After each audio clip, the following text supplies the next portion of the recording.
26th day of November 2018, allegedly, according to that thing we call a calendar. This indeed is the Ocelli Effect. Broadcast live from the facilities of Ocelli.com, but also heard in a variety of other places.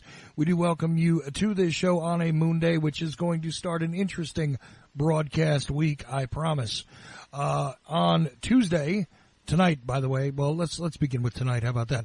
Tonight, Jordan Maxwell's running just a touch late, but he should be on with me very shortly, and we're going to continue the series and the discussion that we've been having for many weeks.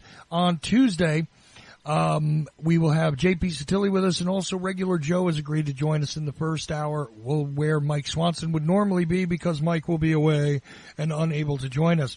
On Wednesday, looks like we're going to have Joseph Flatley about his new book, and that one ought to be a most interesting kind of mental yoga test there. I don't know, contortion of the mind, I think, might go on just a little bit with that discussion with Joseph Flatley.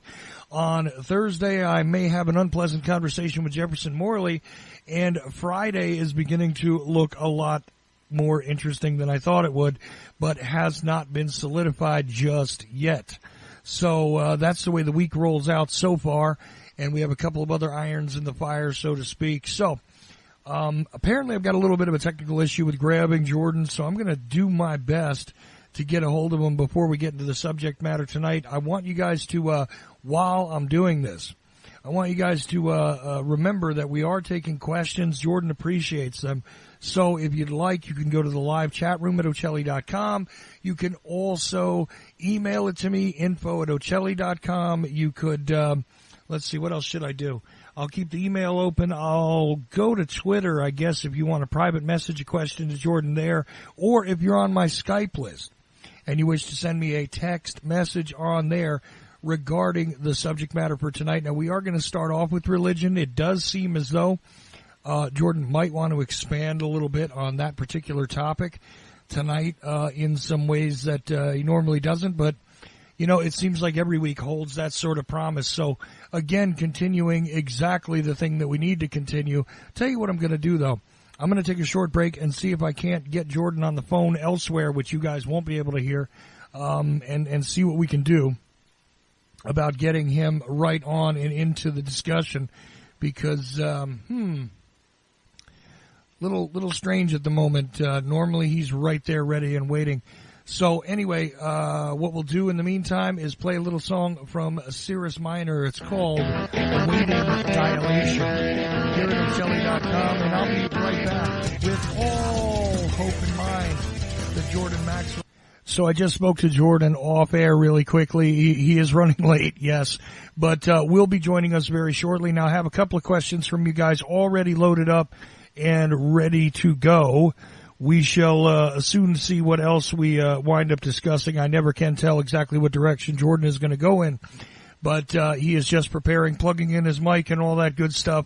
So what we'll do, because I took a very long break there at the very onset of the show, is get straight into it with him in, as soon as he calls in, and we'll skip the normal break that we take at the 1 hour mark, just to be sure.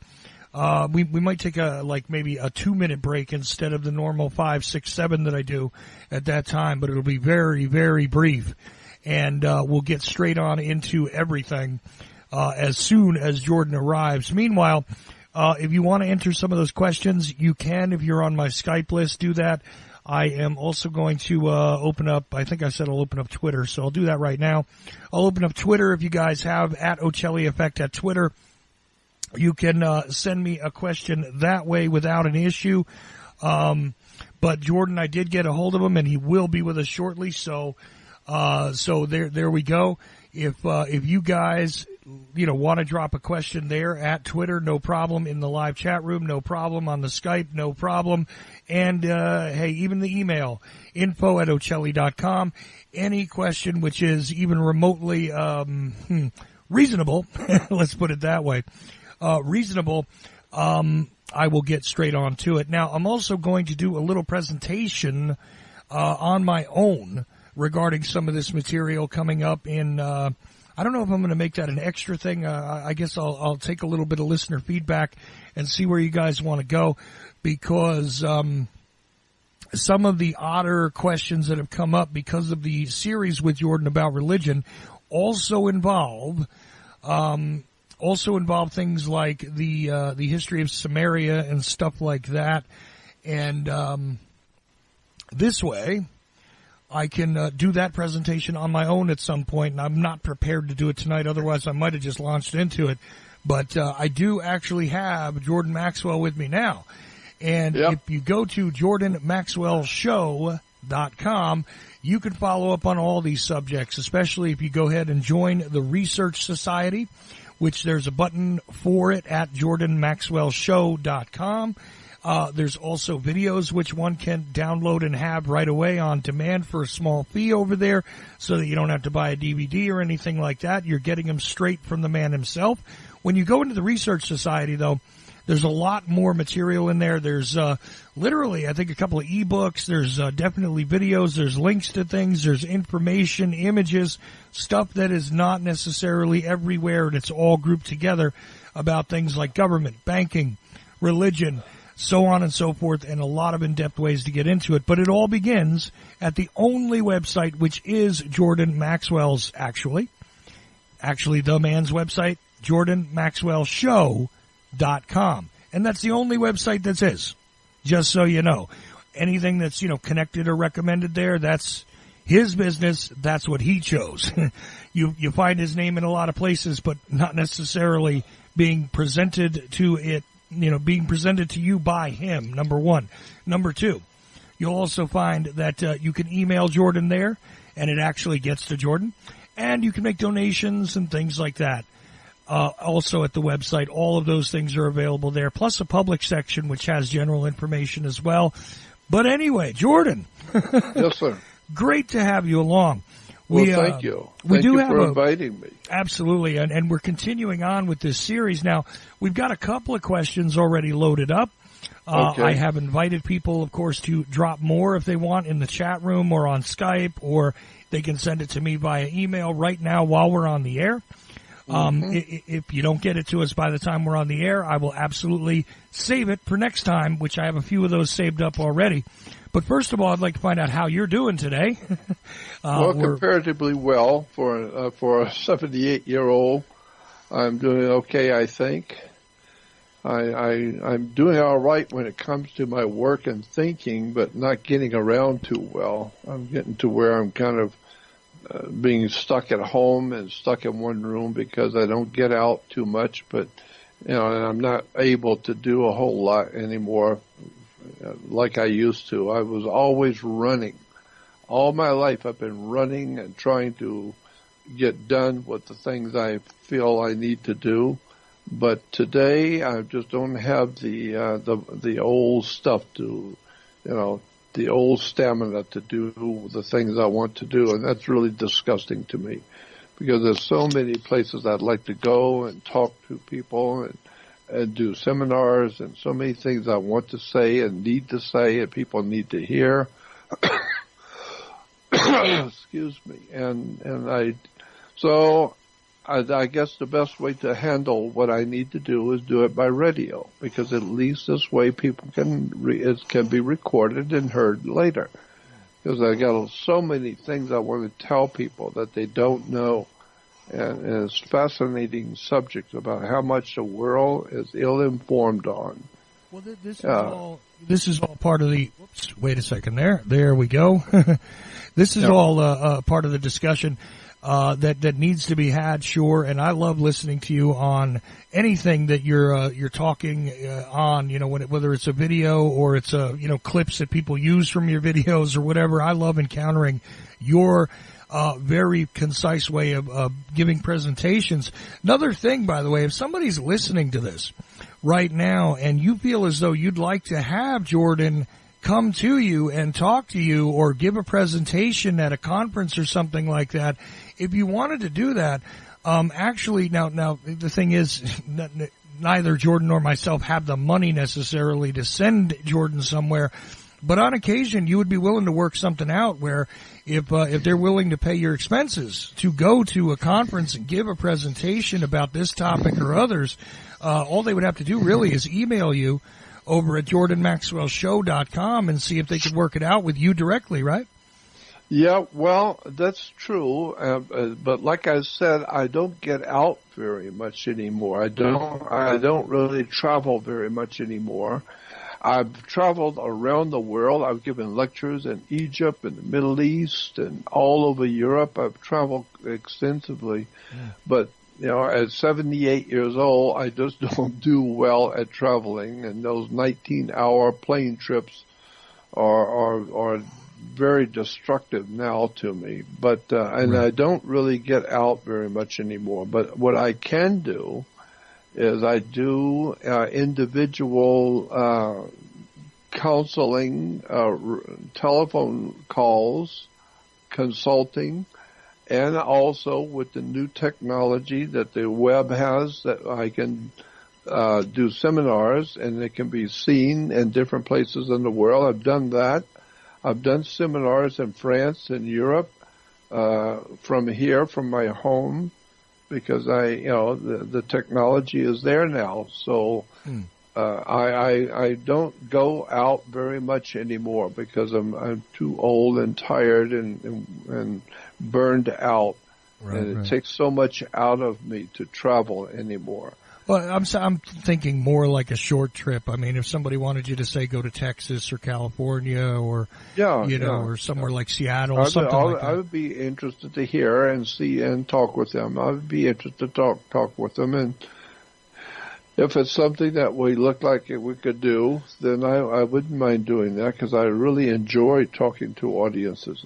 Something I really have enjoyed all my life is being able to talk to people and wake them up and see the light on their face when they finally hear something that's true and it makes sense, and then finally they begin to see what I'm talking about.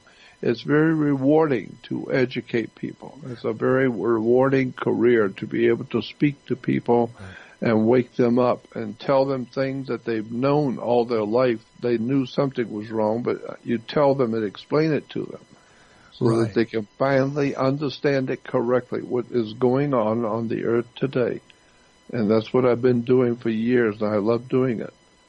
So that's why radio is best for me. Radio and my videos. No, absolutely, and I know you appreciate it when people email you too, to let you know. Even again, you could just email stuff to Jordan and tell him, look, I was listening to the show, I learned this, or or I have a question, or that's another thing you like to see, is that you cause somebody to think, you cause them to become educated more than they were before. And even an email is something you appreciate. If you can't see them face to face, you can also get a hold of them that way. So yes, it's very rewarding to me when I get people emailing me, because at my age, I live by myself. I have no family. I live by myself and do all that I do by myself, and so it's very rewarding for in my life now to have people contact me and just so that I know they're out there and that they care, and that I'm actually being able to affect other people and causing them to think and wake up and ask questions and all kinds of. It's just very nice to get emails from people who care about you and who care about what you're doing, and to know that you're making some kind of an impact on people. So if you have anything you want to talk with me about, just email me. Email me is the best way to contact me. It's the only way, really. Right. Because I live on my computer 24/7. I live and continually monitor my emails, because I get emails from all over the world. And a lot of them are very important. A lot of important people in the world will tell me things about the subjects that I deal with that I didn't know.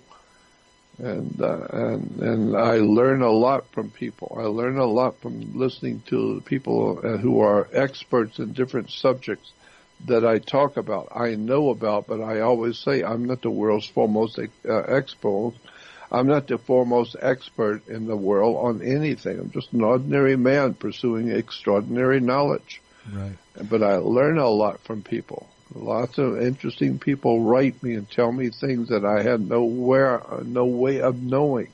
I've had professors at universities in England write me and say they heard me talking about this or that, and let me explain to you what this and that means. And then I've got something now. Now I've got something really good that I can share with people. Right. For instance, a classic example is I've been talking for years about the difference between Jesus being God's Son, S-O-N, or S-U-N. I say that Jesus is a symbol for the Son, S-U-N, not S-O-N. And then I say, and I've been saying it for many years, that S-O-N and S-U-N are interchangeable. It's the same word. It just is interchangeable. So therefore, when you're told that Jesus is God's Son, it's not his S-O-N, it says S-U-N. And Jesus said, I am the light of the world. Well, of course the Son is the light of the world. And we're told that Jesus is our risen Savior. Well, of course the S-U-N, Son of God, is the risen Savior. Of course it's our risen Savior. If it doesn't rise in the morning, we're dead. Nothing's going to grow. We're going to freeze to death. Right. So it is your risen Savior. And so, and then I got an email from a professor at a university in England, an English professor, who said, incidentally, Jordan, you're talking about the difference between S-O-N and S-U-N. Yes, in English, there's a problem called the lazy O. Lazy O. And the idea in English of this concept of the lazy O is that when the translators were translating all the other languages into English, and they were translating other documents, etc., from around the world into the King's English many, many years ago, during the Middle Ages, they came across a word, S-O-N and S-U-N. And they called it the lazy O because the translators and the King James translators said that it's the same word. It can be spelled S-U-N or S-O-N, and it didn't mean two different things back then. It was just the way it was spelled. And so today, of course, we have now meanings that we have now put onto words. So that S-U-N means that bright morning star that comes up and lights the world, as opposed to S-O-N, which is your boy, your offspring, your male offspring. Right. Why do we call him your son? Because he is the light of your life. And so the light that lights up your life is your son. And so he said, but that actual point of fact, in English, there is the proposition in English, the S-U-N and S-O-N is the same identical word in English. It's called the lazy O. Look it up in the English language, and it explains why the translators use the same word and spelled it two different ways. It can be spelled either way all the time. In any situation, you can spell it S-O-N or S-U-N. And so I've been told, Christians have said, well, Jordan is just mixing up words. No, that's the way the English professors in England will tell you. That's the way it was done. You could spell son either way, and it meant the same thing, whatever. But we have put understandings on the language today that doesn't mean what it meant, 500 years ago in the King's English. Well, that's the thing when you study etymology, that you discover that a lot of things that have contemporary meanings do not necessarily still mean the same thing that they meant 500, 600 years ago. It is exactly apparently right. The same word, but I mean, even taking a look at a word completely unrelated to the subject like nice. The word nice is not Very nice. If you take a look at the etymology, the old phrase, right? Common phrase. He's a nice guy. Now, you and I know what we mean when we say that, Jordan, but if you take a look at the word nice, the way it originated and came from another language, as most things do in the, quote, English, end quote, language, it's kind of funny because originally it really meant somebody who's not very bright and easily manipulated. And I imagine nice guys might not always be bright. I mean, if you're not so intelligent, the world is a lot easier to swallow as a nice place. Maybe you're happier if you're not intelligent enough to know how bad the world around you is. But it's an interesting thing that a nice guy is not really a nice guy the way we mean it. That's right. The word does not mean the same as what it was originally meant. Right. So it doesn't mean that what we call nice today is not what it meant when that word first arrived on the scene. When we first used that word, it didn't mean what we mean today. Right. And I've got a couple of questions from some people that today we would say they're probably nice people, but I don't mean it in the etymology, in the correct etymology, the way it originated. I certainly don't mean it that way, but some people have written in a couple of odd questions. And I want to enter them into the discussion because they have been listening to the series. Another talk show host that had me on as a guest even mentioned that he really appreciated the series with you and thought it was really, really solid the way that it's gone so far. Well, that's good. That's good. I appreciate it. And, so I know that a lot of people are listening, and a few people have commented, and some have sent questions. So I'm going to start with the easiest one here. And let's see.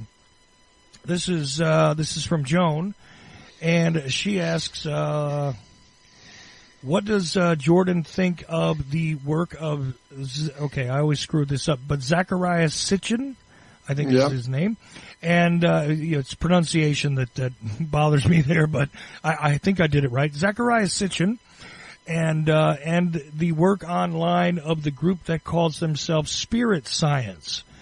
Is Jordan familiar with both, and what does he think of them in general in relation to the topic of religion? Okay. Yeah. That's the way the question is written. I was in business with Zacharias Sitchin. I wasn't just one of his friends and was and read his work, but I was actually a business partner with Zacharias Sitchin, so I knew a lot about him. And he and I had many, many conversations because we were business partners. Right. And I would get him to speak at certain lectures and get him to speak at conferences. And I helped him get some of his books published. And I got him to speak in different, seminars and different public lectures. So I was in business with Zacharias Sitchin, and he told me a lot of things, interesting things that I don't feel qualified to talk about in public. I don't think it's the right place to talk about some of the private conversations that he and I had. All I will say is that there was more to Zacharias Sitchin and his work and his story than meets the eye. He knew a lot more than he was telling us. And he was very interestingly connected behind the scenes to some very powerful people. And some really interesting stuff was going on with Zacharias Sitchin that people do not know. And I don't feel qualified to talk about in public. But I'm just saying he was very, very knowledgeable, and I wish I could tell you some of the conversations we had in private. That that would not be it would not be right to do, but it would really excite your imagination if I told you some things about Zechariah that I know, because he was very well connected behind the scenes throughout the world. There were a lot of very powerful people who knew Zacharias Sitchin. They knew about his work and what he was doing, and I knew about them because I was in business with him. What was the other person's name? The other second? They asked about Spirit Science, which I know is a YouTube channel, but I think also has a website. and they've gone through the. Are you familiar with them? That's the question. Really? No. What was the name again? Spirit Science. Spirit Simon? Science. It's a group of people. They call themselves Spirit Science. Oh, okay, Yeah. okay. Spirit Science. I've seen that. No, but I haven't really looked into their work. No, but I do remember coming across Spirit Science. I remember seeing that.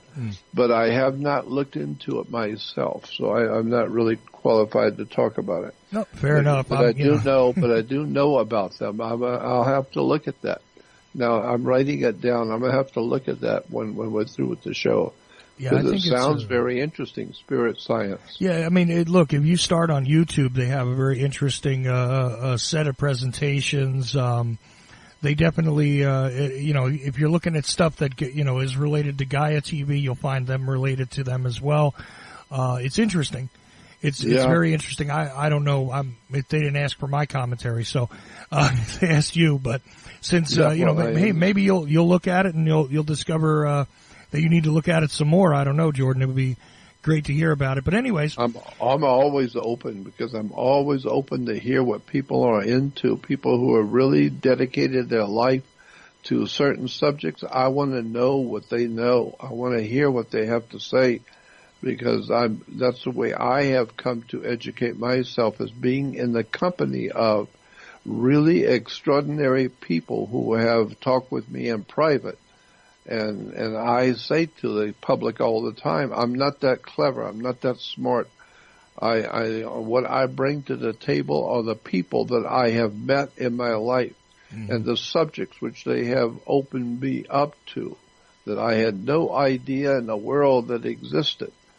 And the Zachariah Sitchin is just one of many people that I got involved with. I wanted to promote him, and so I became a business partner. But there's a whole lot more going on in the world, and a lot of interesting people out there that I have had the privilege of meeting and talking with and becoming close friends with. And this is why I talk about the things I do, because these are the kind of people I like being around. I love hearing the scientists and philosophers and teachers and researchers, astronauts and politicians, all kinds of interesting people, telling me all kinds of phenomenally interesting things about the world we live in. And that's why I do what I do, because I love being able to share with the world of mankind. I want to share with everyone what I have been learning over the years. So that's what I do. And so much of it is so controversial. Why? Because most people have never heard real truth about much of anything. Right. So that's what I do, and that's who I am, and that's why I try and stay on the cutting edge of what's happening around the world by talking to all the best of the best. And I've got so many dear friends that have let me in on their work. And I've had so many interesting experiences learning about things I didn't even know existed. Well, another question comes in, and this one is from somebody who was definitely listening to an earlier show. They stated that they had caught it on YouTube, actually, and I don't think I saved his name here. I know it was a guy. I remember that. So I'm sorry to you if you're listening. I didn't save your name in my notes here, but the question is pretty straightforward. I heard Jordan say that he did not believe that the Old Testament existed early on or before the Christian version of the story. Yes. Okay. Yes. But here's the question. Then what does he make of the Dead Sea Scrolls and many of the artifacts that have been discovered that seem to suggest that the Jewish story is much older than most people believe and was a story that previously existed? Okay, that's the whole question, Jordan. I'm just true. Voicing it. So yes, but those stories did pre-exist. And I'm just saying that according to the best minds today in Israel, the best philosophers, teachers, researchers, authors, especially professors in university and books coming out of Israel. There's a lot of academic foundation for the idea that ancient Israel never existed. I do not believe that ancient Israel is a fact of history. I do not believe that there was a Jewish religion before the AD. I don't believe there was any such a thing as of an ancient Israel ever existed. I think it is a mere story that is not backed up by history, and it has no basis in history whatsoever. Because I know for a fact that there was no Abraham, Isaac, and Jacob. There was no King Solomon and King David. Mm-hmm. I remember finding many years ago documents of research that's been done on the ancient Israeli religion, the ancient Israel. And it was saying there never was an ancient Israel.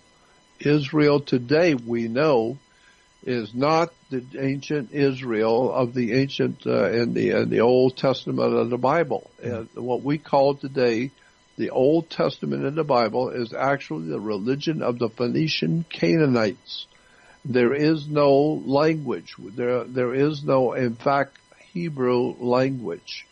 The Hebrew language is simply a particular dialect or a particular slant on the old Canaanite religion, the old Canaanite Phoenician language.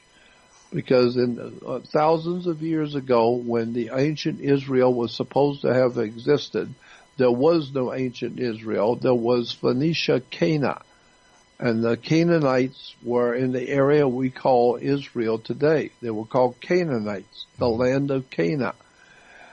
And the Canaanite people spoke a particular language. It was called Phoenician language. And the Phoenician language was spoken in Cana. And today, the Phoenician language is referred to as Hebrew. And so when you hear Jews talking, and they will tell you, well, in the Hebrew language it says this, this, and that. I say there was no Hebrew.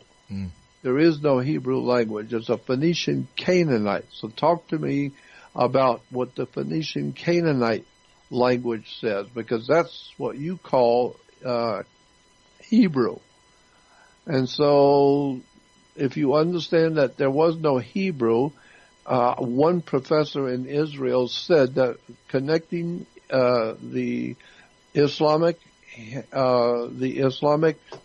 what we call the ancient Hebrew language with the Canaanite is like connecting the English-speaking America with London and with England. It's the same language, but just a little different. The Americans speak the language a little different than it's spoken in England, but it's the same English language. And so the people, or we call today Hebrews, they speak a language which is the same as the ancient language, but that same ancient language is not Hebrew, as Phoenician Canaanite. Well, another way to look at that would be also with Spanish, because there's proper Castilian Spanish, and then there are forms of Spanish that are spoken in many countries that differ from Spain's Spanish. So, that's I mean, exactly it's just what I'm saying. Right. I'm just giving another example in case somebody says, you know, English is kind of the same anyway. A lot of Americans don't realize it is a bit different. Even some words are spelled differently, but Spanish is another good example of this, where you have various countries in South America. A lot of them speak Portuguese, but or a form of Portuguese, I should say, which is again different from Spanish. But two Spanish speakers, one from Spain and say one from Mexico, easy example there. They speak differently. They might be able to understand one another. And there are a lot of common links to the languages, certainly, and a lot of people describe it as the same thing, but it really isn't. There are differences. It's sort of like that, right? That's exactly what I'm saying. That's the difference between the Hebrew language and the Phoenician Canaanite Phoenician language. The Phoenician language is the mother tongue, and Hebrew is just another way other groups have used that language. So in the analogy, England would be the Phoenician, English itself. England's English would be the Phoenician tongue, and Spain, excuse me. Let me try this again. Spanish language from Spain would be the mother tongue, and the Mexican language would end up being like the Hebrew language. The American language would be like the Hebrew language versus the original. So it's like that. It's very, very similar, but slightly different. Okay. But slightly different. Perfect. Because of the people. And so therefore, we say today in America, we say that we speak the American language. We speak American.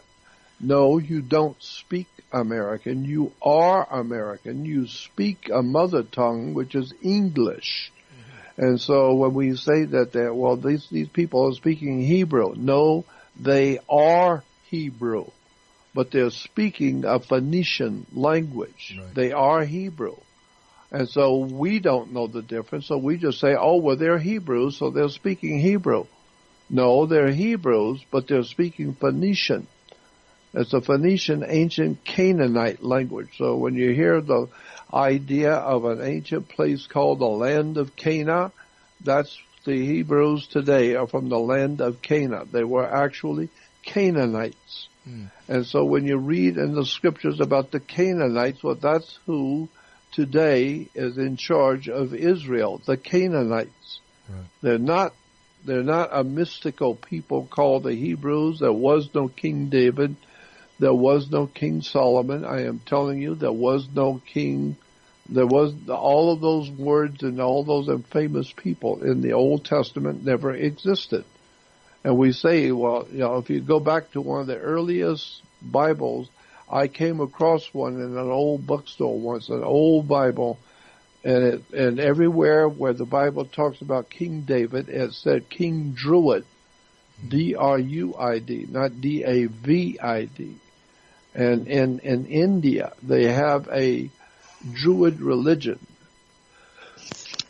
Excuse me. No problem, Jordan. And the thing about this is that, again, with the languages changing over time, this is a function of time, honestly, and also of development. Because, for instance, there was no reason, say, for the original English language to have a word for, pick something, computer, initially, right?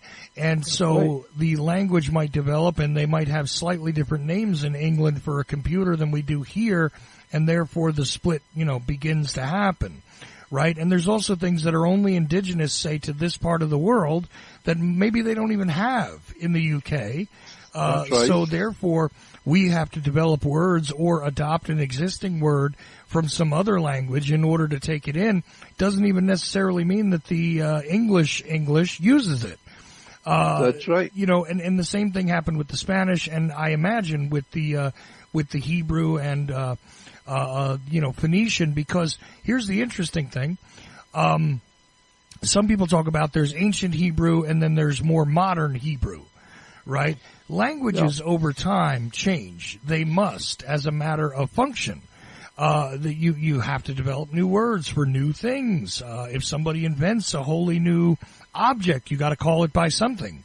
If there is a new process that did not exist before, you may have to describe it as something. And sometimes they reach into the past and adopt an old word from the past to mean something new, or they create a new word. Very simple, right? Yeah, so, it's very simple. And also, there is a hidden connection between the Hebrew people, the Jewish, what we call Jewish, and German. There is a very definite connection behind the scenes that has never been talked about in public. There is a definite connection between being Jewish and German. Germany, or the German people, are connected to the Jewish people. And the Jewish people are connected to the German philosophies. The German religion is Jewish. The Jewish religion is German. It's a very difficult subject, and I haven't got to the bottom of it yet. But I do know that much, that there is a definite connection between being Jewish and German. Oh, yeah, you've certainly talked about it on here quite a bit. In the symbols, even the most infamous symbol of the Third Reich, you've discussed that and exactly how it is on the very floors. You can look to the earlier episodes. It's on the floors of synagogues, that thing which is called a swastika. Well, right. that is on the floor of synagogues, interestingly That's right. The swastika was not German. It was Jewish. Mm-hmm. The Jews used the swastika, and the Germans picked it up from the Jews. And the Jews got it because they were following the ancient religions of Phoenicia, Cana, which goes back to India. And this is why in India, the Hindus and Buddhists both use the swastika and the Star of David. Right. The Star of David has nothing to do with King David, because there was no King David. So the Star of David actually is referred to, if you look it up in the dictionary, as a hexagram. H-E-X. Hex is Latin for six. And interesting, in Latin, six is S-E-X, is six in Latin. Right. And so today we have something called a hex, H-E-X, which is a six-pointed star. It's called the Star of Saturn. That's what the Star of David represents, as the planet Saturn. Right. And so there are other questions here as well, and you've gone into this, and geometric shapes are a subject we could easily do a full 2-hour discussion about, just the geometry, if you will, of the symbols, right? And the fact that nothing is accidental. There are numbers to sides and points of things that are completely intentional. We've even talked about the 5-pointed star on here with you a little bit, and the 6-pointed star as well. I find it fascinating that in England, here's another interesting difference between England and America, which I just note, and I'm not sure what to make of. But you know, their law enforcement badges over here, we have 5-pointed law enforcement stars, right? Yeah, you know, for sheriffs and things like that. But in England, not so all the time. They seem to use 6-pointed stars. And because the 6-pointed star is the star of Saturn. Mm-hmm. And Saturn is the Lord of the Rings. And that's why Jews are still making movies in Hollywood, Lord of the Rings. Mm-hmm. Lord of the Rings was the planet Saturn. Saturn was the Lord of the Rings. And today, the Jewish religion is worshiping the planet Saturn. Mm-hmm. It wasn't always that way. I've said this before, and I'll say it again. We are told that Judaism was the first monotheistic religion in the world. The Jews were the first monotheistic people. The monotheistic, theistic is God. Theistic is something to do with God. Mm-hmm. Mono is one. So therefore, one God, or anything dealing with the subject of one God, would call monotheistic. Well, the Jews were not the first monotheistic people in the world. They never have been monotheistic. Right. So if you go back into history, you will find the Jews were never monotheistic. They never worshiped one God. We are given the idea that there is only one God in all the universe. There's only one God, and that's the Jewish God. He is the one God, and his one people are the monotheistic people who worship the one God. Until you do some research on the field and go to the encyclopedias and the reference works on the Bible, and then you will see, no, the Jews were a henotheistic, spelled H-E-N-O. Henotheistic, meaning heno means to pick one from a group. Mm-hmm. So if you have, say, 15 gods standing in front of you, and you decide you like to follow this one God, you pick him out, the one you like we do in America with our elections. We pick out the one fool we like. And we elect him. And so now we've got a deep association with the one that we picked. And so that's why I said in the book, in the Bible, Old Testament, when it talks about the 10 Commandments, the first commandment says, I am the Lord your God, and I shall not have other gods before me. It doesn't say, I am the only God in the universe. No, that's the idea that we've been given. We Gentiles have been given that idea that the Jews worship the only true God in the whole universe. No, they were henotheistic, not monotheistic, meaning the Jews picked one God from a group. And this is well known in Israel today, that the picking of the one God from a group we call henotheistic. And this is why today we have a complete misunderstanding about the God of Israel and the Bible. Because the word God in the Phoenician language was El. El was a name for the god Saturn. Saturn was called El. And another name for Saturn in the ancient world was Shabbath. Shabbath was spelled Shabbath. Look it up in the dictionary. Shabbath. Shabbath was a name for the planet Saturn in the Middle East. A long time ago, thousands of years ago, the planet Saturn was well understood and knew that it was a planet of the rings.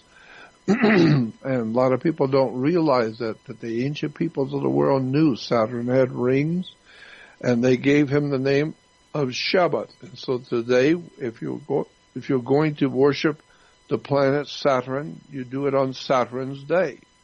You do it at the Temp El, or the Temple. And so today we call it, the worship of Shabbat is called the Sabbath. Right. So in the 10 Commandments, remember to keep holy the Sabbath. As if you're keeping holy the Sabbath, you're keeping holy the day is Saturday. Because Saturday is named after the Jewish god Saturn. And Saturn was called Shabbat. And so we have a celebration in Judaism called the Sabbath. Sabbath is the worship of the planet Saturn. So just remember, when you're keeping holy the Sabbath, you're not being very holy. You're still worshiping an old pagan, ancient Saturnian god, Saturn. This is why I am so convinced that I want to tell the world the way it really is, the real truth about the religions that we have today. We don't realize that we are worshiping the same ancient gods that the ancient pagans had, and we like to criticize them because they were ignorant and ill-informed, and ancient peoples, they didn't know anything about nothing, and so we are highly intelligent today. No, in point of fact, it's just the opposite. The ancient peoples knew far more than we will ever be able to understand. The builders of the pyramids and the great temples of the world have all understood the universe and the whole concept of the divine presence in the universe we call God. They knew far more about God than you will ever know. They knew far more about sacred geometry, the building of temples, than we will ever know. And so nothing is more obvious than the fact that the ancient peoples knew things we don't know. The Hindus have learned and taught us more about space and time and all the high sciences that we don't even begin to understand today. And so we are not the ultimate creation of God on the earth today. We are an ignorant and ill-informed, backwards people. We call human beings. Right. We humans are backwards. We are not very well read. We're not very well educated, and we think we know everything there is to know about the whole universe, where in point of fact, you don't even understand your own religions. Well, I've got two more questions from people that are inquiring that have been listening, and or at least I know one of them has, but These will fit perfectly, I think. And we'll go a little bit long here because we took a little bit of time before we got Jordan on. We'll go a little longer in this hour and a little longer in the next hour, and I'll cut it back down to 2 when we put it together. As long as Jordan can hang around, we'll do it. Mm-hmm. Okay. Sure. So here's the thing. Let's see. Can you please ask Jordan why it seems like every religion has some sort of singing or chanting in it? Christians sing. Jews do songs. Although I don't like the songs, they do songs. There is something that sounds like singing that Muslims do, as well as Hindus and a few others. Why is singing a common thread in all of the religions that exist today, and was that always the case? Yes, because audio vibrations are very important to spiritually understanding the universe. Mm-hmm. We have scientists who are telling you about the difference between who built the pyramids and how they were built, and some are saying that vibrations, sounds are very important, and vibrations and sounds are extremely important to the human brain, how the brain relates to spiritual sounds. And we know that the great composers during the Middle Ages, the master composers were composing music according to mathematics, and that it wasn't just a beautiful sound they were producing. No, it was a mathematical understanding of vibrations that the brain relates to, that the human mind can relate to certain vibrational frequencies. And it puts you into a spiritual state of mind. This is why when you go to churches, sometimes during some of the big churches in Europe, you go in and you just feel. The feeling in the church is just so very strange. It's like a spiritual presence there. No, it's not a spiritual presence. What you're feeling in those churches is called geomancy. Geomancy is the study of ley lines. Ley lines are electrical forces, force frequencies on the earth that the ancient peoples knew all about. The Celtic Druids from Europe were experts on where the ley lines are on the earth. They said that there are lines of electrical power going on the earth today. And if you stand in the front of that line, if you step on that line, you will feel that electrical frequency go through you. And you can feel that there's something godly going on. There's something otherworldly you're feeling. No, it's just a different kind of electrical frequency. It's called ley lines.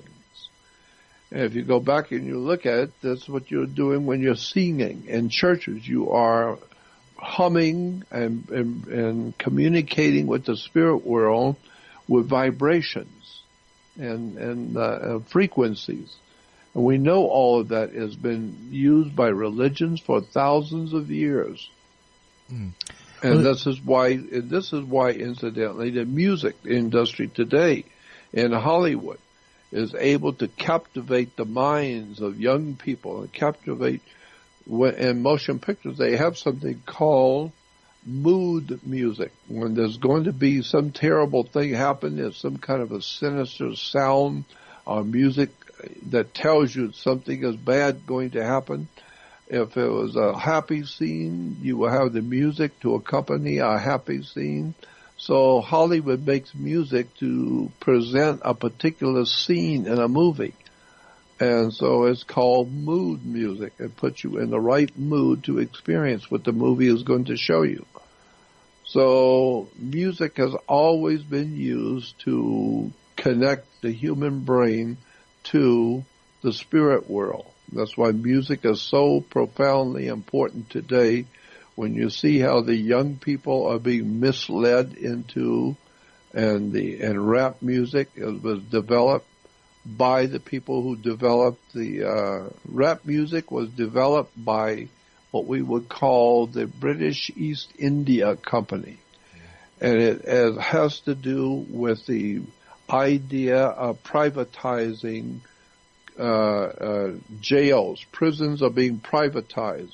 Prisons are being opened up and run by private corporations. And so in order for those corporations to make money, they have to have a lot of prisoners. And so the only way you're going to get a lot of prisoners is to whip the people up in the country to be prisoners and to be criminals so they can be prisoners. So the same people who came up with the idea of privatizing prisons have come up with the idea of the best way to run a prison is to have it filled with people. And so if you have it filled with people, you'll make money because it's a private institution. It's a private operation. And so they came up with the idea, the same people came up with the idea for private prisons, came up with the idea of rap music. And we know that because we've heard and I've read the articles by the people who gave us rap music. They said the same people realize if you're going to have a privatized prison, you need to have plenty of prisoners. And how you do that? Well, you make prisoners out of putting it into the spirit of the people to be revolutionaries, radicals, and criminals, and you give them music that promotes that, and it promotes that kind of understanding of the world. Rap music is designed to create a criminal element so that we'll have criminals to put into prisons. If we got a big prison, a brand new prison, but you don't have any prisoners, you're just losing money. Right. I'd like to run a couple of my thoughts by you real quickly here related to exactly this subject because I am very much attuned to the study of acoustics and sound and the resulting effects of them personally. Because I was a musician and I still to this day appreciate the science behind it. So let us understand a couple of things. First, when you were talking about churches and the experience of being in a church, another thing that comes into play here is the architecture. And why? Because the effects of just the breeze blowing, people being inside, the echoing, if you ever notice when you step on a hard floor in a church and you hear that kind of echo that's sort of unique to a church, it is because the architectural design is literally constructed to have that effect. And that is a cumulative effect, creating that same atmosphere. It's not just the ley lines, mind you, but it is the utilization of the ley lines that give you the energy, the effect, and the ability to really suspend and excite various parts of the human brain. And believe it or not, the construction of the place, the materials in it, as well as the selection of the tones used, whether it is in the music or it is in the bells in the church towers, are all relative to this, right? That's exactly right. That's one what thing I'm talking about. Mm-hmm. And but you didn't mention the architecture. That's why I was throwing it in. But I know you know this. It's just I figured I'll throw some of my thoughts in here as we go. The other thing is when you're talking about constructing a music and the fact that some people created blueprints to manipulate the population, it was not only done to fuel the prison industrial complex, but various other effects that seem to have been organic things in society were also seemingly directed in exactly the same way. And this has to do, again, with the effects of tone. See, a lot of people think about music and they say, oh, yeah, the lyrics in a particular song created or gave ideas to people, and that can be true on some level. You don't necessarily get manipulated by just, hearing somebody's words. You can have an effect given to you if you're listening carefully or your mind is in the right state to receive them. Now, how do you get the mind in the right state to receive those lyrics? Well, with certain tonal cues, the mind can become more receptive to the idea, can become create almost like faux emotional reactions as well. And this is not necessarily something that's always done for a negative purpose. I mean, obviously there are artists who are still creating who are not being manipulated by others, although they may be using the templates that are presented to them by others in some cases and inadvertently creating things that they don't necessarily realize what they're doing. There's organic artistry, but then again, there's also very well-directed, purposeful use of these things as well. And some people, again, if they're independent, they might be using it to create a mood, to get a sentiment out, to tell a story, whatever it may be. But when you have a group of individuals who are also familiar with this science and wish to create trends, wish to create directions in a society or in a subculture, this is also a way to do it. And it's all of these things. It's not just the lyrics. It's not just the tones. It's not just the undertones, the many things that a lot of people don't even hear when they're listening to music directly or consciously.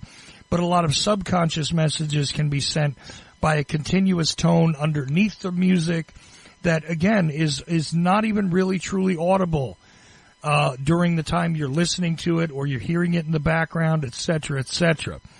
And all of these things, I mean, do you disagree with anything I'm offering as my thoughts? No. That's exactly right. And I would add to that there was a book put out many years ago that was a phenomenally important book called 4 Arguments for the Elimination of Television by Jerry Mander, Mander. Okay. 4 Arguments for the Elimination of Television. And in this book, the man who wrote it was the head of an advertising agency in San Francisco that advertised the biggest corporations in the world. He was in charge of promoting Ford Motor Company, General Electric, General Motors, etc. And his company was very, very large. And he said in his book that he quit. He walked off and walked away from the industry because he wanted to tell the people what was really going on with television. And he explained how television actually works and who founded it, who did the experimenting on television and brought it into our world, and how it works and what it does, and electrically what it does with us. And he was saying that the Germans, the Nazis, were very big on working up, trying to come together, bring their knowledge together to create what they called television. Mm-hmm. The Nazis were. It was a Nazi operation to try and figure out how to give pictures to the human population on the earth, how you could propagandize them with movies and television and pictures and sounds. And so it has a Nazi connection, television does. But the other point he brought out, I think was very germane to what we're talking about, is that television is firing the picture tube is firing rays, electronic signals, and there's the electronic signals that fire the pictures onto the screen. It also has another electronic signal connected to it. It's called the term he used. I seem to recall it was like a riding. This other signal was riding on the main signal to send you the pictures. The carrier wave. There's another, and so that other signal that you don't see is designed, it was based on something called Earth resonant frequency. Mm-hmm. Earth resonant frequency was a frequency of vibrations and sound that puts you to sleep. That's why he says it's the same frequency if you sit under a big tree and a meadow with everything is very quiet, very peaceful. You're sitting on the ground and you're laying up against the tree and you fall asleep. It's called earth frequency. There's a frequency that the earth is giving off that you are feeling as a human, and it puts you to sleep. And so he says, so the same frequency, and he gave the number of it and explained it. And he said that's what's, when you sit down to watch TV, it is designed, television is designed to hit your brain with an earth resonant frequency as it is giving you audio and video pictures.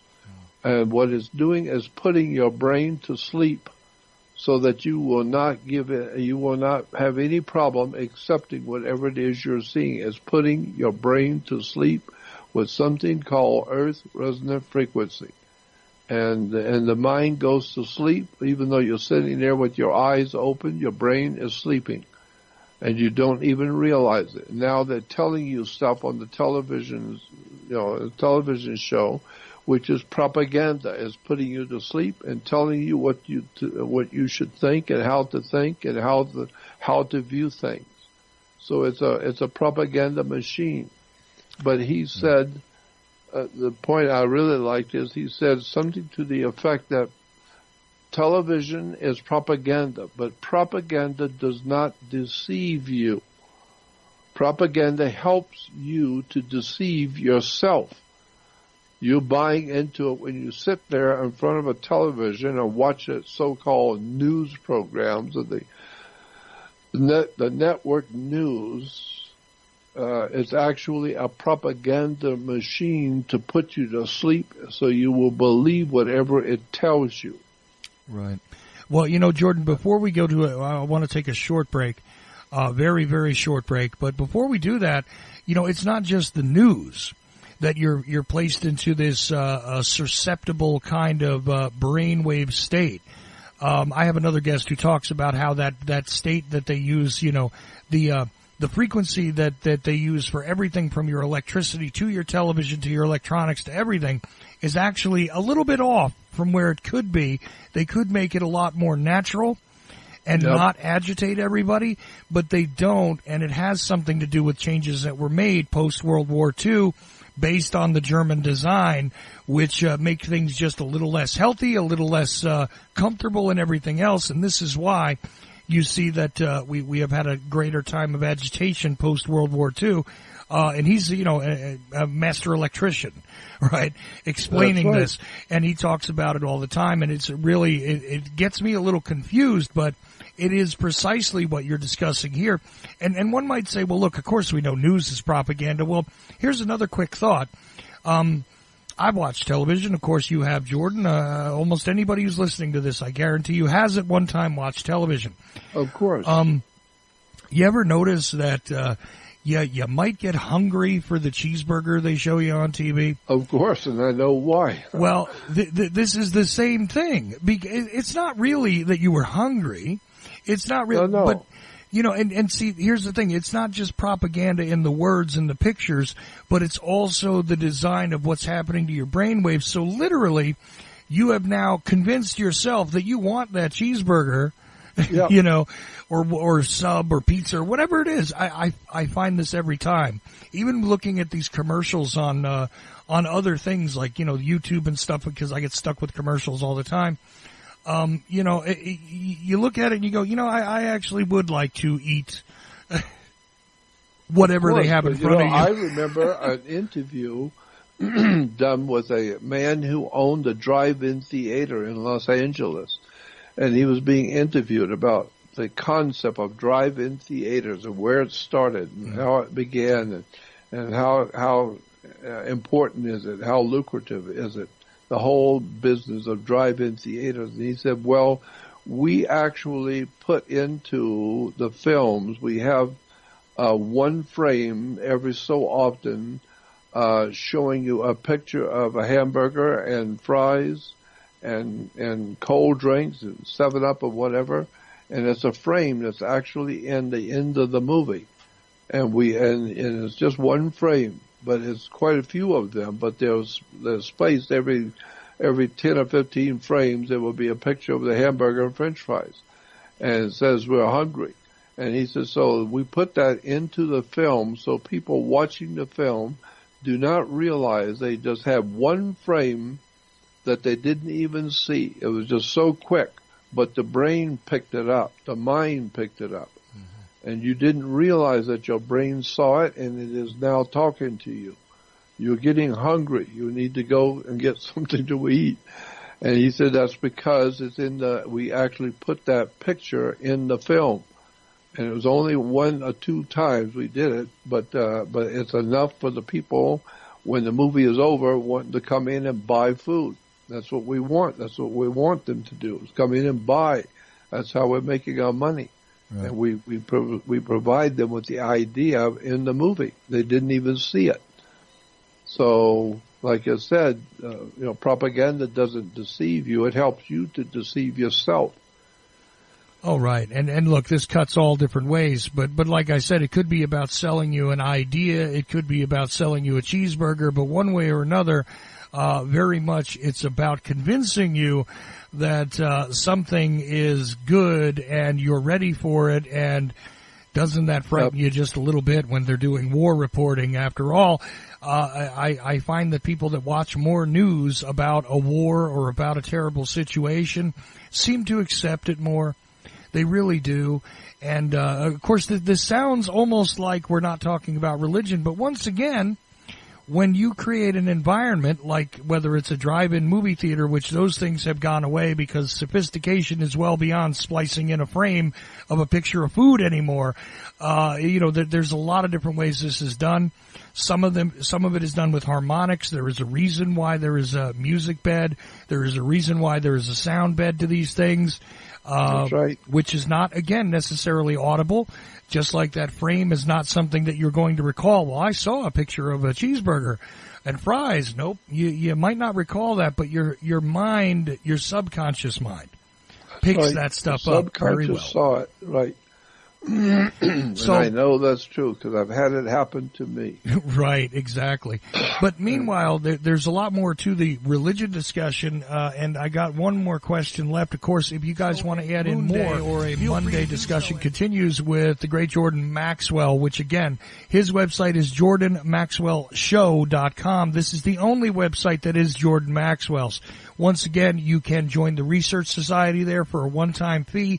Go much deeper into the subjects we've discussed tonight and many, many others, including the monetary system, government itself, the idea of identity. Politics obviously is in there a bit, but more historically than current events, it seems like, because, really people don't understand the history to begin with. And hey, seems like that matches the same description when you go under the religious tab in the Research Society. You got to see it for yourself. A lot of images, resources, and links to resources there that you will not see anywhere else in the Research Society. Also, a couple of videos over there you can get directly from the source, Jordan Maxwell himself, because, again, this is the only website that is Jordan Maxwell's. It is jordanmaxwellshow.com, and you could download and watch those videos on demand, I think, for a very small fee over there. I know you've only got a couple up, but there are more to come, and there's going to be more to the site anyway as it goes. There's also a public section. Obviously, look at it. You can email Jordan directly, ask him a question, send him feedback about this show or any other. You can make a donation over there because this is one of the ways that Jordan is allowed to survive is based on your donations. And he has little else to work with, so obviously those are always appreciated. Over at jordanmaxwellshow.com, there is a PayPal button, and like I said, email him, donate to him, interact with him, join the Research Society. It is the only website that is actually Jordan Maxwell's, jordanmaxwellshow.com. So we were taking some questions here. Now, I've only got one more loaded up. If anybody wants to enter them in, obviously, again, info@ocelli.com, Twitter, over, at ocelli.com, on Skype, charles.ocelli. I will gladly take the questions and enter them in as soon as I get them and have a chance to. Now, if you're hearing this on a replay, no worries. You can send me the questions and I'll save them for the next time I sit down with Jordan, as I have done tonight for the most part. There is one live question coming in, but I have one still backed up. So let's clear out the first one. Let's see. Jordan, as we continue the discussion, here's this question, and this is from somebody who says his name is Bob. I'm not sure that that's his name. I actually think because he sent it in an email and didn't give an email return address or anything like that. So we'll go with the name Bob for now. Jordan, is there an actual location for the Garden of Eden as it's described in the Old Testament? Many people make, many people do presentations about that. So is there an actual location for the fabled Garden of Eden in the Old Testament, Jordan? I think perhaps there is. But I do believe that was probably the story of the great flood in the Old Testament, the great flood of Noah's day. I believe that story is actually telling us an older story of the story of Atlantis. I believe the Bible is talking about Atlantis when it tells us the story of Noah and the ark and the great flood of Noah's day. Because it says actually in the Bible that the great floodgates of the deep opened up and the land fell into the ocean. The floodgates of the ocean opened up, because we know that rain, scientifically, if it rained 40 days and 40 nights, would not be enough rain to cover the highest mountain. That's not going to possibly happen. You're not going to have that much water on the earth to cover the highest mountain, so it was not a worldwide flood. It was not something that covered the highest mountain on the earth. No. The mountains were caused by some kind of a catastrophe, yes. But it was not the Great Flood. The Great Flood was local. It was a local flood. And the idea going back to that when the flood happened, the Bible says that it not only rained for 40 days and 40 nights, but that the great flood, the great waters of the deep opened up. The idea being that there was some kind of an earthquake where the waters of the deep opened up and the land fell into the opening. Well, that's what we're told happened to Atlantis, that there was a great catastrophe, flood or something, where Atlantis sunk overnight, instantly sunk overnight into the ocean and was gone forever.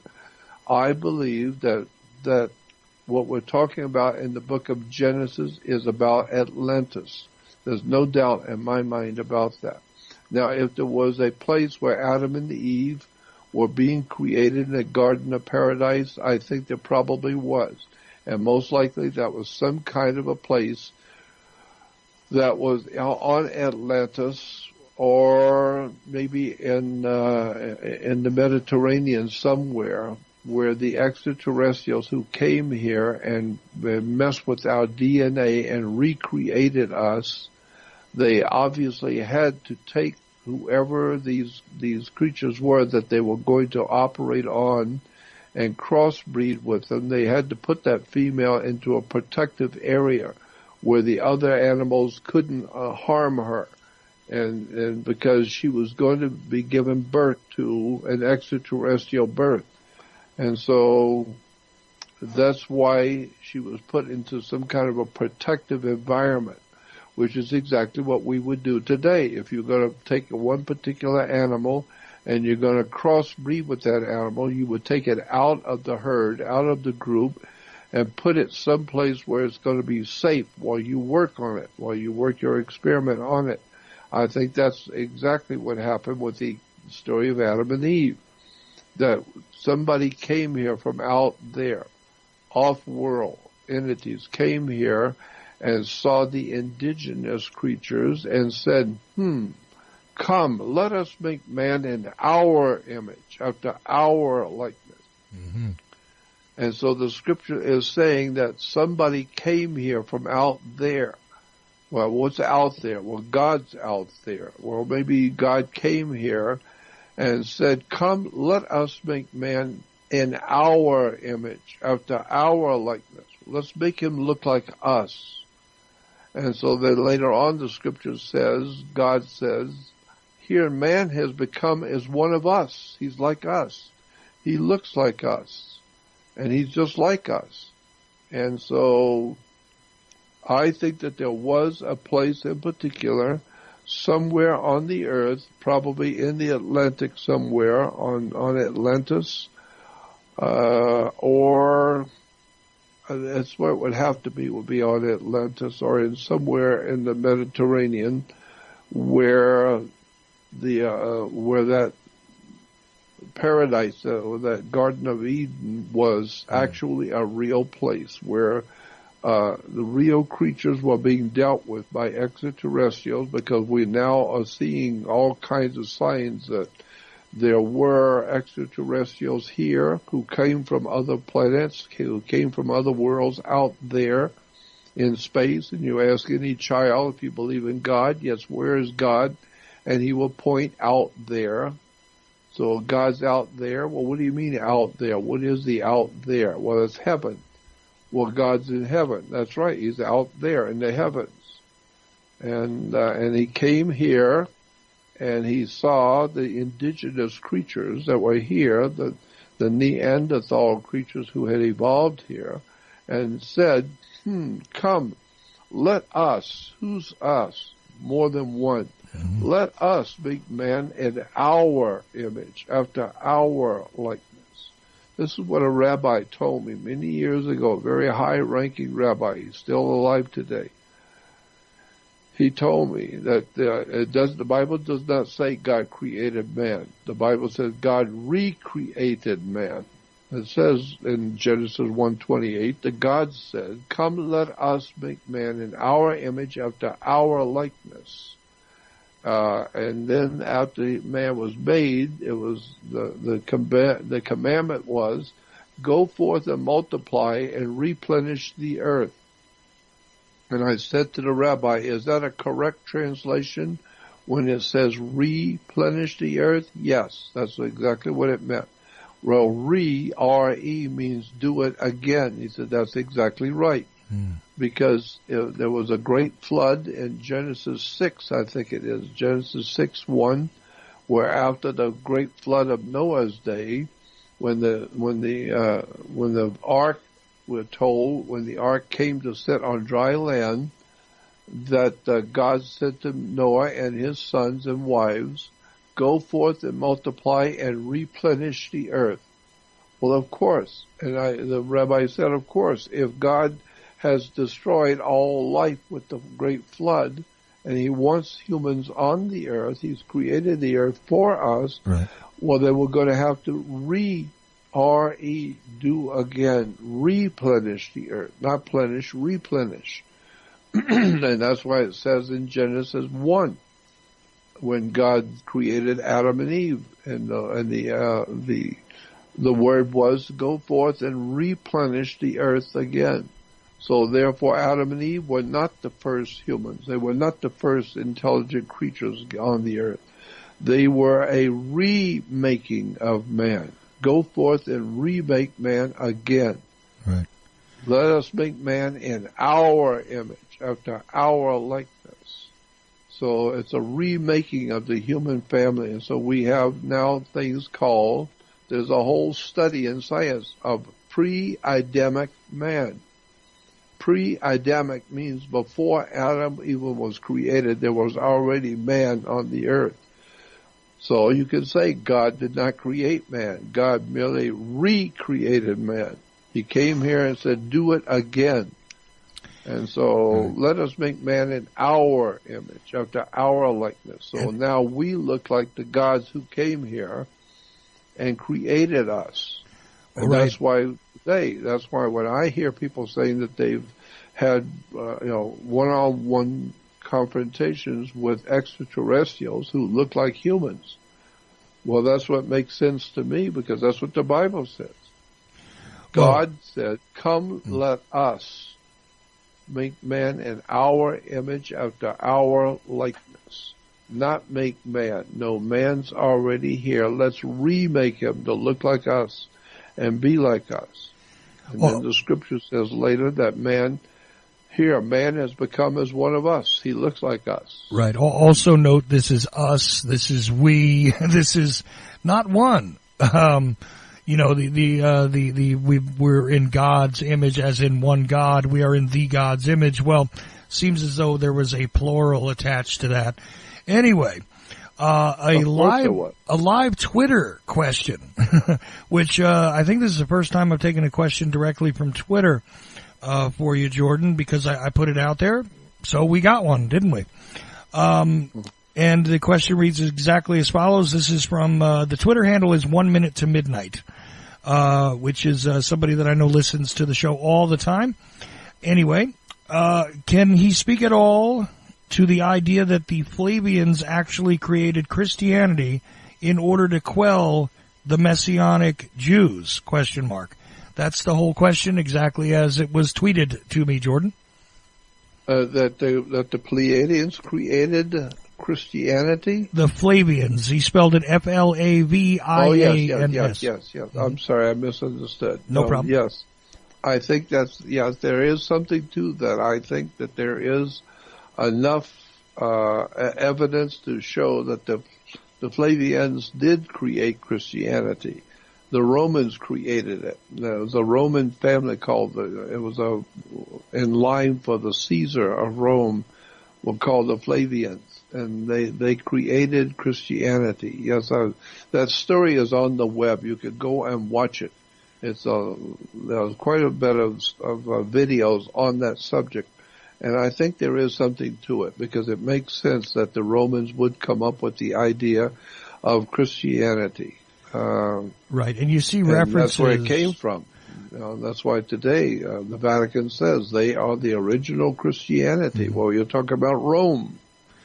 Well, and here you go for somebody who maybe doesn't necessarily recognize the word Flavians.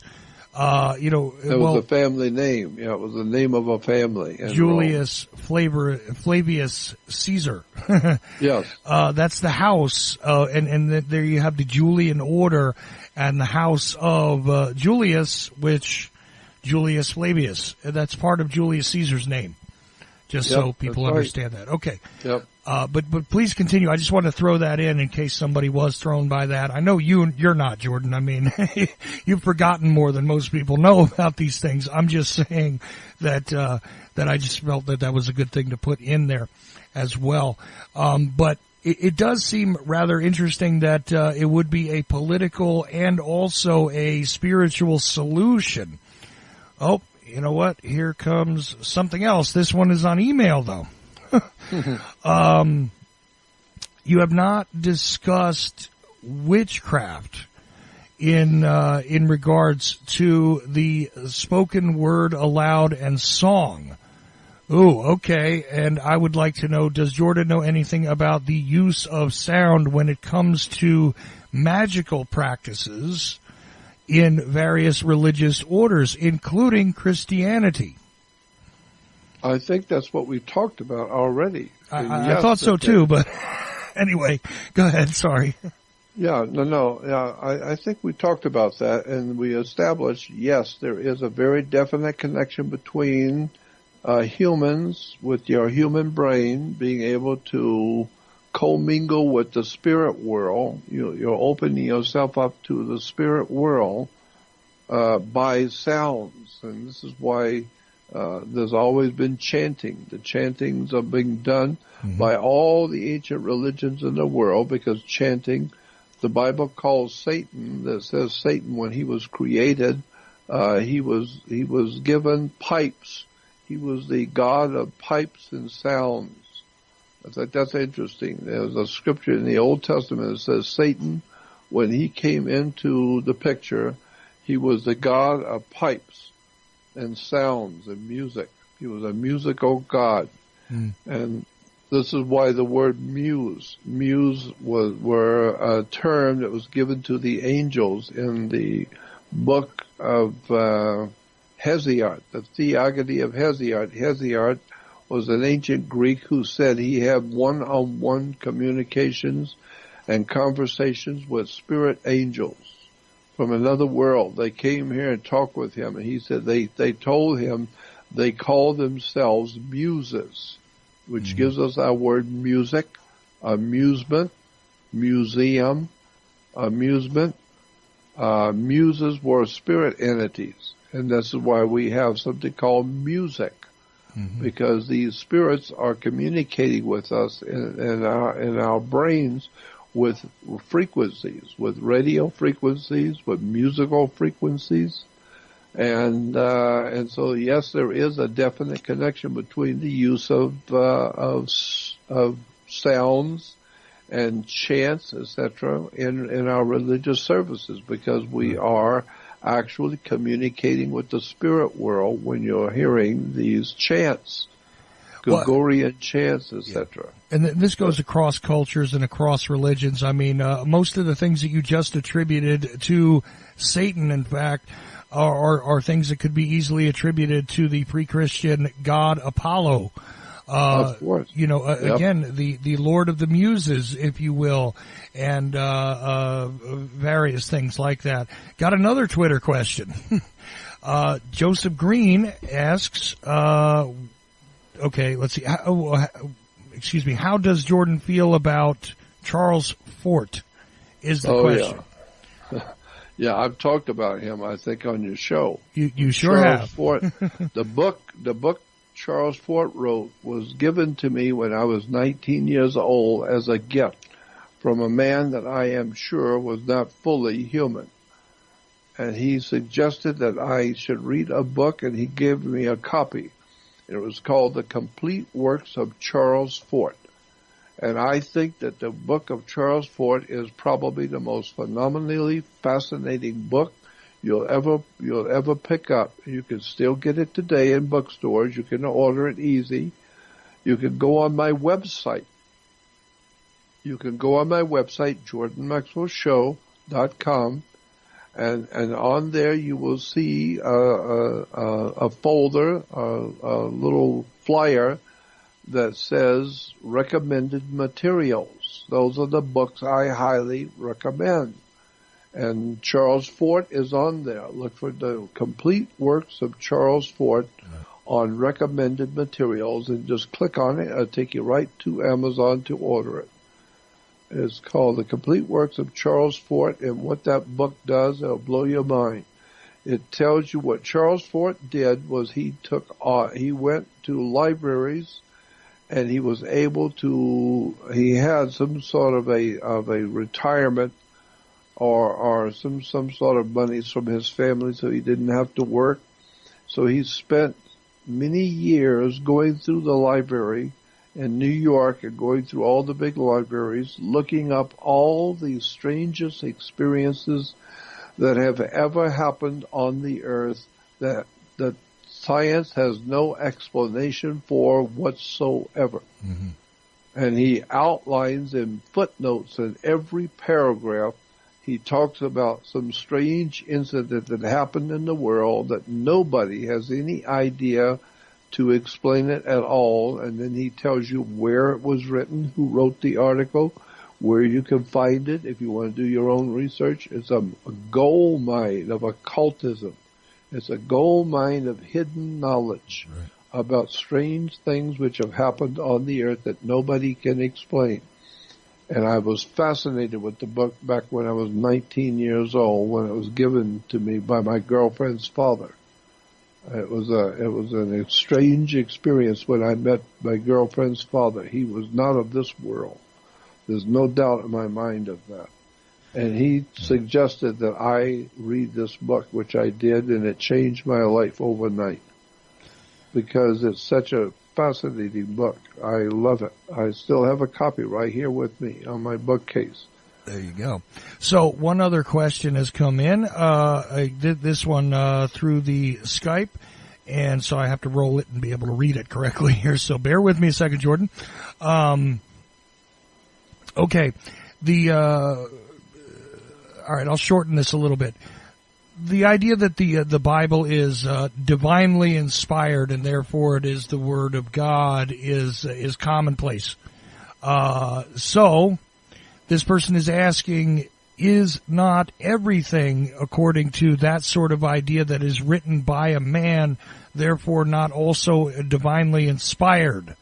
Or could it be argued that many things are divinely inspired, and since there are more than one sources for inspiration among the gods, does that not mean that various works of literature might have been inspired by different gods? Is this a subject that Jordan has an opinion on? Yes, I certainly do. That's exactly what I think. is that when we talk about the gods, there is a spirit world. There is a spirit world that is leading us and guiding us. And as a matter of fact, I have a quote right here in front of me. This is a quote from the Quran. Where is it? Hold on just a minute. Oh, no worries. I find this question fascinating myself because this is one of the arguments I make all the time regarding, anything, in fact, to my mind, could easily be, divinely inspired, and I'm holding up air quotes, because there is a spiritual significance to creativity in general. So therefore, it seems to me like a work of art such as a painting or a sculpture or a piece of music could be also something that is influenced by the spirit world. And in fact, I think the majority of it truly is, especially, things that are complex, that seem to be, you meet an artist who has created something that is just full of all these textures and interesting things, whether it's, again, music or writing or doesn't matter. And it's wild because you look at the person and you think to yourself, I don't even know how this came from this person. I think it's easily explained that sometimes there's more of an influence from the spirit world than in other occasions, right? There's no doubt about that. So that's the way I see it. Right. But you had a quote from the Quran you were going to give us here. Yeah, the quote from the Quran, and I'm looking for it right now. I thought I had it on my desktop. Well, no worries. It's all right if you want to paraphrase. Here it is. Yeah. Here it is. This is from Quran 15-9. Quran 15-9 says, quote, the gods are speaking, and it says, we, indeed, it was we who sent down the Quran to you, and indeed we will be its guardians, end quote. Quran 15:9 says, indeed it was we who sent down the Quran to you, and indeed we will be its guardians, end quote. So there is a classic example of the gods giving to mankind their scriptures. So when we think, the holy ones of Israel, they wrote these holy scriptures. No, even the Quran. It says that in the Bible. It says that in many of all the other ancient texts of the world. The idea is that the spirit gods have given us our holy books. Mm-hmm. We have sent down to you the Quran, and indeed we will be its guardians. That's what it says in the Quran. So what it's actually saying is somebody is telling the Islamic people, but they're not listening, we have given you a book called the Quran, and indeed we will be its guardian. And you will read this book and you will believe it because we know how to manipulate you. We know how to have power over your mind. So we gave you the book, the Quran, and you just sit and read it, and we will put the spirit into you to believe the Quran. Now somebody might say that it's almost foolish to assume that, a book fell from the sky, or that, Moses, which we've covered on this show quite a bit and talked about, in this series, about the stone tablets that allegedly had these laws that were written by God upon them, right? Yeah. This is symbolism. It's all symbolism. Right, all of it is, and here's the point of it. What you do, because anybody would say, look, you can only prove that these things were written by man. Fine, I concede that point. But here's the problem. If you concede that someone can be divinely inspired, someone can be demonically inspired, someone can be inspired by an ethereal being of any type to commit certain actions, whether they be positive or negative, whether they be to save lives or to take them, or whether they be to do harm or to heal, one way or another, then one must also concede that the writing of these things is also directly inspired, not just the holy books, but a lot of things could easily. Of course they are. Of course, anything man's writing is being inspired to write. Right. And so, if you take a book, the Quran, into the Islamic world, and you say to the people there, you say to the Mohammedans there, how did you come by this book? Who wrote this book? Oh, well, we know the authors who wrote the book. Well, where did it come from? Where did the knowledge come from? Well, the book itself says, we who have sent down the Quran to you. Mm-hmm. And indeed, we will be its guardians. It was we who sent it down to you. Meaning that the whole book, when it was being written, was not coming from a man. It was coming from those who called themselves we. We sent it down to you. We're the ones that inspired you with this book. We're the ones that put it into the writer's mind to write these stories down that we put into your mind. So it was we who sent down the Quran to you. Mm-hmm. And we will be its guardians. We will protect it. We, who's we? The gods. Elohim, the gods, more than one. Right. And so that's the same thing as in the Bible. The Bible, and the scripture says in Genesis 1, in the beginning, the gods, G-O-D-S, more than one. In the beginning, the gods made the heavens and the earth, not God, gods, more than one. Hmm. And so you go back to Genesis 1:28, when gods are creating Adam and Eve, it says, come, let us make man in our image, after our likeness.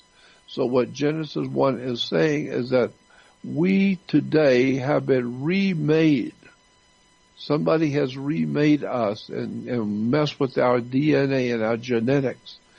And I'm thinking that if we were Neanderthal creatures, we were these cavemen kind of creatures thousands of years ago, and somebody came down here and saw us and said, let us make these creatures, we look like cavemen roaming around, and why don't we make them look like us and make them intelligent and put a part of us in them. And overnight, we come out and we're writing beautiful music and designing lasers and television and computers and beautiful poetry and music and all kinds of spiritually enlightening stuff coming from the human family. Yes, there's half of that. And then the other half is the animal instinct in man. So we have the animal and the spiritual. Well, the spiritual came from they who came down and saw us and said, let us put ourselves in them. Let us make man in our image after our likeness. And so what they did is they created a new kind of man. And the scripture actually says in Hebrew, the term was ADM, not ADAM, not Adam, ADM, which simply means a different kind of creature. So we're going to make a different kind of creature out of the Peking or the Cro-Magnon man or the Neanderthal creatures, whoever these ancient, what we call hominids in science, the hominid creatures, whatever they were, somebody came down here and crossbred with the females and recreated a new kind of creature. That's us. We today are a offspring of the gods that recreated us. And that's why I particularly feel that there's some kind of a connection between those ancient hominid creatures and the first time that the extraterrestrials tried to recreate us in their image and likeness. It was an experiment, and as with any experiment, you're not going to make it right the first time, so you have to experiment more than once. Maybe the first time the creature that they created when they crossbred these extraterrestrials with the hominid creatures, with the Neanderthals, maybe their offspring were what we would call today Bigfoot, the Yetis. the Bigfoot that we know that live in the forest of the world. They live all over the earth. We hear about Bigfoot everywhere. And he's called the abominable snowman. There's all kinds of names for him. And so I'm thinking, well, they look like the ancient Neanderthal creatures. They look like the ancient hominid creatures that we have skeletons for, but they seem to be far smarter than we are and far more fierce and frightening to us, these Bigfoot. And I think maybe Bigfoot is the first rendition of what was given to us by these extraterrestrials when they put too much of themselves into that creature and not enough of something else, and so they had to redo it again, and ultimately they kept redoing it until they came up with us today, modern day man. And it's even possible, some people look at the concept of evolution and state that, this is not sensible and things like that. But let's reverse engineer that for a moment. Let's imagine that for the argument's sake, that this engineering that you're talking about could have even produced some of, they say apes and humans are related. The DNA is a little bit similar. That's right. Well, why wouldn't they be an experiment that just wasn't satisfactory? It didn't need to be destroyed, let's say, but it just wasn't quite all what they wanted it to be. That's right. So we'll let them be because they're generally vegetarians and seem to have an order about them, and they do have interactions and they are able to communicate, and they're all right, but they're not exactly what we were shooting for. That's exactly right. So there's a possibility that they are our ancestors in a very direct way, if you look at it from this perspective, right, Jordan? That's exactly what the scripture says in Genesis 1, the first chapter. The gods came here, and this is why God in Hebrew is El, but it doesn't say that in the Jewish scriptures. If you go to Genesis 1:1 in the Hebrew Bible and the Jewish Bible, it says, in the beginning, Elohim created the heavens and the earth. Not El, not El. El is God. It says Elohim. Elohim is a plural. Right. So it's like writing the word God, comma S. God is El, and more than one God in the plural is Elohim. It's like adding an S onto the word car. Car is one, or cars means more than one. And so in the Bible, in Genesis 1:1, it actually says in the whole language, in the old Hebrew, what we call Hebrew language, it says, in the beginning, Elohim created the heavens and the earth. Elohim is a plural, meaning more than one. That's why we read in Genesis 1:28, when God is creating the first man and woman, it says, and God said, come, let us, U-S, meaning more than one. Come, let us make man in our image, after our likeness. Not make man, he's already here. Let's make him look like us. Let's make him so he looks just like us. It will be like us. He will be in our image and our likeness. Right. Now, we've gone a couple of minutes over here, but that is for the sake of editing. But if you're listening live, you're definitely thinking to yourself, they're going a little long tonight. But we're not going to go too long. We don't want to certainly wear Jordan out in any way, shape, or form, or wear your humble host out. I've got a long week ahead of me, so I am going to bring this to a close. But you can continue to send in your questions, and I will certainly bring them right to Jordan's attention the next time we get together. Yep, and sounds good. I know you're always happy to go through an entire show, which we just did pretty much with questions. Yep. But you can continue on also investigating these things by going to JordanMaxwellShow.com. It is the only website that is Jordan Maxwell's. Remember that. But also there is the Research Society there, which you can you have to join, and there's a one-time fee for joining it. But well worth it to go much deeper into all of the subjects we've covered tonight, plus a lot more, including the monetary system, the way government really works, your birth certificate. I mean, a whole lot of information there about society in general, suggested reading. In some cases, articles you won't find elsewhere, links to things that you probably wouldn't find all by yourself necessarily, but all of that, and a way to be able to email Jordan Maxwell himself, because again, it's the only website that's his. You can email Jordan directly there or make a donation straight to Jordan's well-being at jordanmaxwellshow.com. Jordan, I want to thank you for continuing on with this series. This show went a little different than some of the others, but I think we got to a lot of great information, and I really appreciate your patience with me constantly cutting in to bring to your attention the questions that are being sent in from the audience, because I love it. That's important. what I do. I'm always happy to be able to be on a show and answer questions the best I can. And like I have said so many times, I'm not the world's foremost authority on anything. I'm just an ordinary man who's happened to have been in a company of extraordinarily brilliant people. That all my friends have been interesting and fascinating people in positions to know dark secrets, and I have learned much from my friends.